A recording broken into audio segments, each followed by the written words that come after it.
Hi there, and welcome to TechNages. In today's video you are going to learn how to make your picture the background to every application in your mobile phone. To begin this video, I will like you to do me a favor by hitting the subscribe button and also share it with your friends. Alright, let's get into the video. Open on your Google Play Store applications.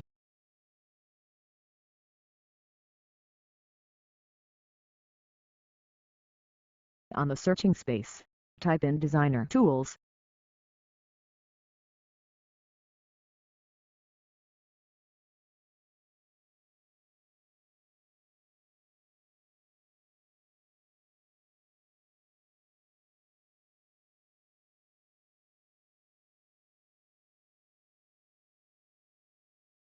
Locate and click an application like this. Tap on Install. After it finish installing, click on Open.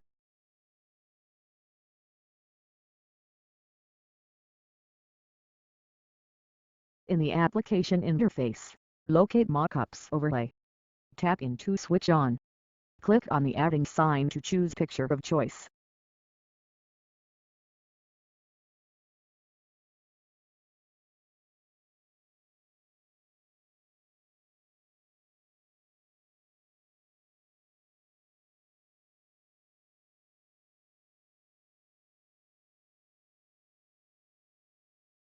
Set up the opacity of your choice. Congratulations! You are done, and that it's for today. Don't forget to subscribe and hit the bell notification button so we can notify you anytime we post another interesting video. Also like and share with your friends. Have a great day.